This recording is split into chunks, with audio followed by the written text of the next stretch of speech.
Metro second phase కు IRFC రుణం విడుదల కాకపోవడానికి అసలు సాంకేతిక సమస్య ఏంటి? సో ఒకటి ఇక్కడ మనం చూడాలి, హైదరాబాద్ మెట్రో ఫేజ్ 1 ఏదైతే 66 కిలోమీటర్లు చేపట్టారో అదంతా కూడా చేసింది L&T Larson and Toubro company. దాని మెట్రో ప్రాజెక్ట్ ఎగ్జిక్యూషన్ అంతా అదే చేసింది. దాని ఖర్చులు తర్వాత దాని మెయింటెనెన్స్ కూడా L&T చేసింది. కానీ కరోనా సమయంలో చాలా పెద్ద దెబ్బ పడ్డది ఆ 2 సంవత్సరాలు మెట్రో నడవకపోవడం వల్ల. దాదాపు 15,000 కోట్ల వరకు ఖర్చు అయింది మెట్రోకి. ఖర్చు అయితే కనుక L&Tకి ఏమిచ్చారు? Ticketing revenue. అంటే మెట్రో రైలు ఎప్పుడు కూడా కేవలం టికెట్లతో నడవదు. ఇన్ని వేల కోట్లు ఖర్చు అయినప్పుడు మనం టికెట్కి ఎంత మ్యాక్సిమం ప్రైస్ 60 రూపాయలు 70 రూపాయలు పే చేస్తాం. రోజుకు 3 లక్షల మంది వెళ్ళినా సరే దానికి మళ్ళీ మెట్రో రైలుకు స్టాఫ్ ఉంటారు కదా, మెట్రో రైలుకు లోకో పైలట్ ఉంటారు. దాని మెయింటెనెన్స్ కోసం ప్రతి మెట్రో స్టేషన్లో సెక్యూరిటీ ఏర్పాటు చేయాలి. అందుకని ఏం చేశారంటే ఒక ల్యాండ్ బ్యాంక్ ఇచ్చారు. తర్వాత వాళ్ళకి మాల్స్ పంజాగుట్లో కానీ మిగతా చోట్ల మాల్స్ పెట్టుకున్నారు. ఓన్లీ టికెటింగ్ వల్ల లాభంలోకి రాదు ఏ మెట్రో రైలు కూడా. సో L&T ఏం చేసిందంటే ఇంకా మాకు లాభదాయకం లేదు, ఇది ప్రాఫిటబుల్ కాదు ఈ ప్రాజెక్టు, మేము వైదొలుగుతాం అని వాళ్ళు చెప్పిన పరిస్థితి. రెండవది ఏంటంటే ఇది ఫస్ట్ PPP మెట్రో, అంటే public private partnership metro in the country, Hyderabad metro. అంతకుముందు మేటాస్ అనుకున్నారు, బట్ సత్యం కంప్యూటర్స్ కుంభకోణంతో అది క్యాన్సిల్ అయింది. ఇప్పుడు ఢిల్లీ మెట్రో ఉంది. ఢిల్లీ మెట్రో అయింది అర్బన్ డెవలప్మెంట్ మినిస్ట్రీ, కేంద్ర, అక్కడ రాష్ట్ర ప్రభుత్వాల సంయుక్త పార్ట్నర్షిప్. పబ్లిక్ ప్రైవేట్, అక్కడ ప్రైవేట్ లేదు. కొన్ని ప్లేసెస్లో పబ్లిక్ ప్రైవేట్ చేశారు, కొన్ని ప్లేసెస్లోనేమో డైరెక్ట్గా రైల్వే మంత్రిత్వ శాఖ, ఆ తర్వాత కేంద్ర రాష్ట్ర ప్రభుత్వాలు ఇట్లా ఉన్నాయి. మన దానిలో రైల్వే మంత్రిత్వ శాఖకి అసలు రోల్ లేదు మన దగ్గర మెట్రోలో. సో ఇప్పుడు సెకండ్ ఫేజ్ మెట్రో ఎక్స్టెండ్ చేయాలంటే కేంద్ర ప్రభుత్వం ఏం చెప్పిందంటే మరి ఫస్ట్ ఫేజ్ L&T చేసింది, సెకండ్ ఫేజు డైరెక్ట్గా రాష్ట్ర ప్రభుత్వం చేస్తే మరి L&T స్టేషన్ల నుంచి కూడా వెళ్ళాలి కదా. ఇప్పుడు ఎగ్జాంపుల్ సెకండ్ ఫేజ్లో ఏం చేశారు, ఫలక్నుమా నుంచి ఎయిర్పోర్ట్ పెట్టారు కదా, అట్లాగే రాయదుర్గం నుంచి ఇంకో ప్లేస్ పెట్టారనుకుందాం. ఈ ఫలక్నుమా నుంచి ఎయిర్పోర్ట్ వెళ్ళేటప్పుడు ఒకళ్ళు మధ్యలో ఫలక్నుమా కాకుండా అమీర్పేట నుంచి ఎయిర్పోర్ట్ వెళ్ళారనుకుందాం. అమీర్పేట నుంచి ఫలక్నుమా పోయి L&T దానిలో ట్రావెల్ చేయాలి, L&T మెట్రో అది. ఈ కొత్తగా చేపట్టబోయే మెట్రో రాష్ట్ర ప్రభుత్వం. మరి ఇదేమో L&T ఉంది, అదేమో ఉంది. దీని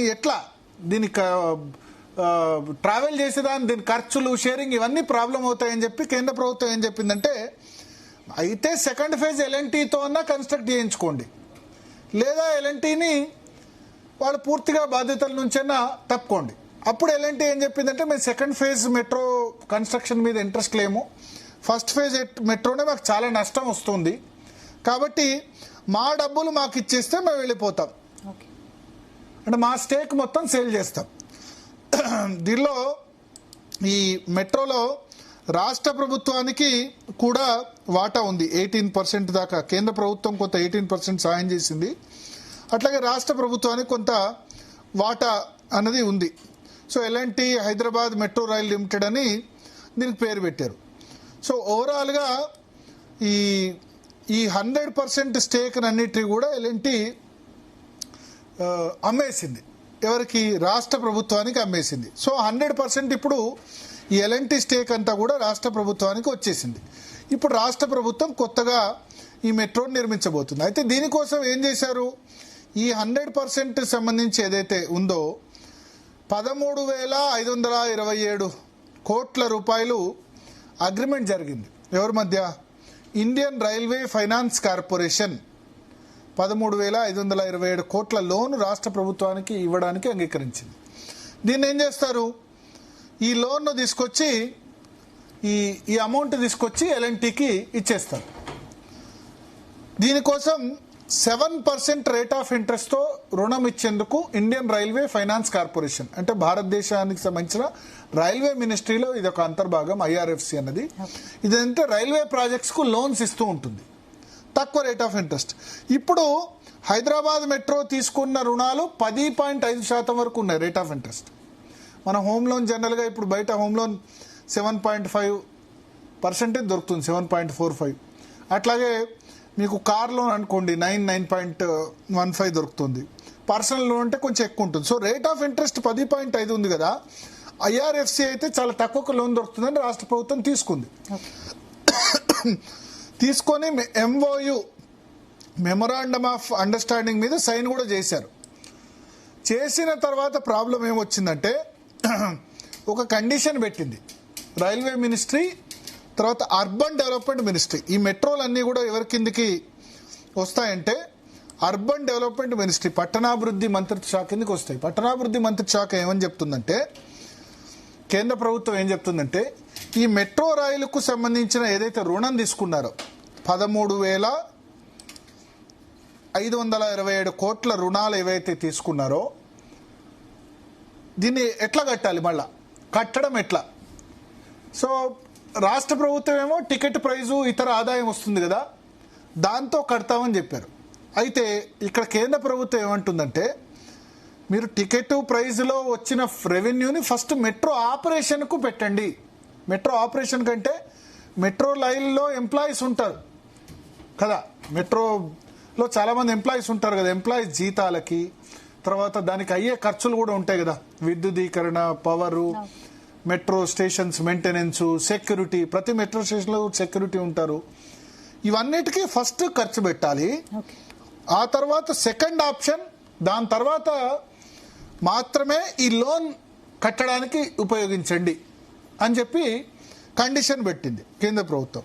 కానీ రాష్ట్ర ప్రభుత్వం ఏమంటుంది, ముందు మేము రుణాలు చెల్లించడానికి ఖర్చు పెడతాం దీన్ని, ఆ తర్వాత ఆపరేషన్ కూడా చేస్తాం. కేంద్ర ప్రభుత్వం ఇప్పటికీ తన వాటా నిధులు సిద్ధం చేసిందా? తెలంగాణ ప్రభుత్వ వాటా నిధులు 1,500 కోట్ల ఎంతనో ఉన్నాయి. అది కాకుండా మిగతా అంతా కూడా దాన్ని తీసుకొచ్చి లోనే ఎక్కువ ఉంది. 13,527 కోట్ల లోను తీసుకొచ్చి ఎల్ఎన్టీకి పే చేసి రాష్ట్ర ప్రభుత్వం ఆ స్టేక్ తీసుకుంటుంది. అంటే ఎల్ఎన్టీ మొత్తం ఇంకా ప్రాజెక్ట్ నుంచి వైదొలుగుతుంది. సో దట్ ఫేజ్ 2కు క్లియర్ అవుతుంది. అయితే ఐఆర్ఎఫ్సి తక్కువ రేట్ ఆఫ్ ఇంట్రెస్ట్కే లోన్స్ ఇస్తుంది, దాదాపు 6%, 7% రేట్ ఆఫ్ ఇంట్రెస్టే ఇస్తుంది. సో ఇక్కడ వచ్చిన సమస్య ఏంటంటే, కేంద్ర ప్రభుత్వం ఏంటంటే, మొత్తం మీరు కట్టబోయే సంబంధించిన టికెటింగ్ రెవెన్యూలో కానీ మిగతా వాటిలో కానీ ఫస్ట్ మెట్రో రైల్ ఆపరేషన్ కట్టండి. ఎందుకంటే ఏం చేస్తారంటే, కొన్ని సందర్భాలు ఇప్పుడు లిఫ్ట్ ఇరిగేషన్ స్కీమ్స్ ఉన్నాయి, పవర్ విద్యుత్ ఒప్పందాలు లిఫ్ట్ ఇరిగేషన్ చేసుకున్నారు. లిఫ్ట్ ఇరిగేషన్ ద్వారా ఏం చేస్తున్నారు, నీళ్లు తీసుకొచ్చి కాళేశ్వరం కానీ మిగతా ప్రాజెక్టులో కానీ లిఫ్ట్ ఇరిగేషన్ చేసి నీళ్లు అందిస్తున్నారు. కానీ కరెంటు బిల్ ఏమో కట్టట్లే పవర్ డిపార్ట్మెంట్కు, విద్యుత్ శాఖ. అర్థమైంది కదా, విద్యుత్ శాఖకు ఇప్పుడు 61,000 కోట్ల రూపాయల బకాయిలు ఉన్నాయి. ఎవరు ఇవ్వాలి డబ్బులు? విద్యుత్ శాఖకు రాష్ట్ర ప్రభుత్వం ఇవ్వాలి. కాబట్టి రాష్ట్ర ప్రభుత్వం ఇవ్వాలి. విద్యుత్ శాఖ అప్పులు అయిపోయినాయి, రైతు డిస్కమ్ అని ప్రత్యేకంగా ఏర్పాటు చేశారు.